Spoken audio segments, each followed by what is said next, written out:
Umar Kabanda is a Ugandan researcher. He is a policy leader fellow at the School of Transnational Governance at the European University Institute. Umar, and you're very lucky that you're joining us from Rome. Beautiful city.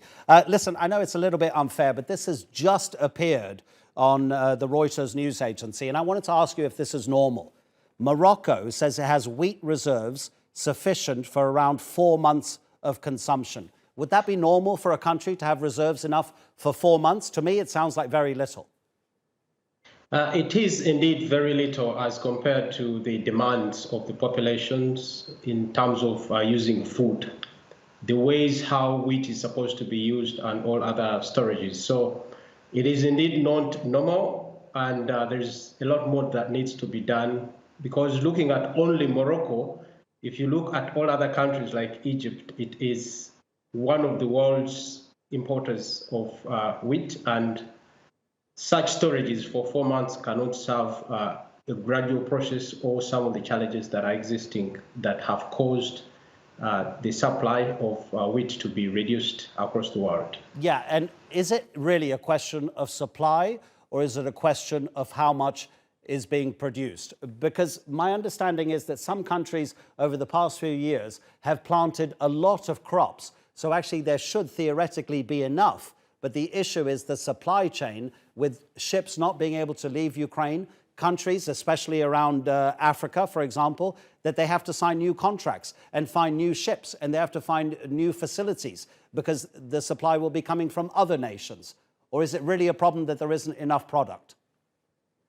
Looking at the war, it has cut off supply of specific commodities, like wheat, specifically looking at sunflower, looking at corn. So these are some of the commodities that have been depended on.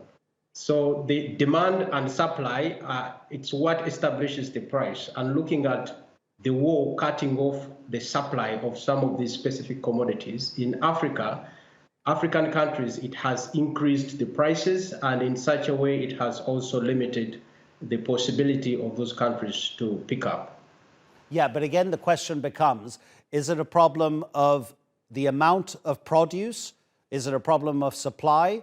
Or is it the war itself? Or is it the climate crisis? For example, the Morocco issue that we started with, they said that the drought has reduced the harvest by 53%. You've got a huge drought and heat wave in India and in Pakistan, and they say their wheat crops are going to suffer.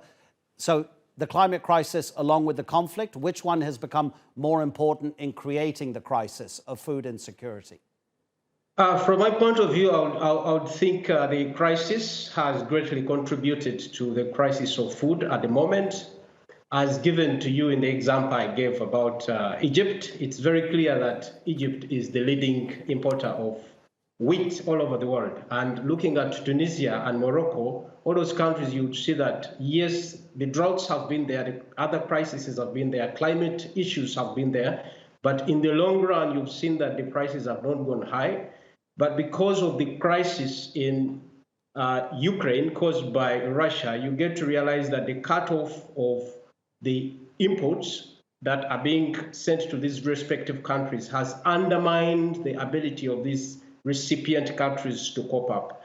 And partly the destabilization caused by the Russia-Ukraine war in terms of the distribution of oil across the world, it has also increased prices, which has not only translated to the high increase in prices of other commodities, but also affected transport, affected the transfer of raw materials, which in the long run has all affected the production on one side, as well as the supply in respective countries. So we would attach mostly this aspect to the war and its effect on cutting off the transfer of goods and commodities from respective countries. Yeah, absolutely. Yeah, a very multifaceted issue, obviously. Umar, thank you so much for joining us. Umar Kabanda in Rome.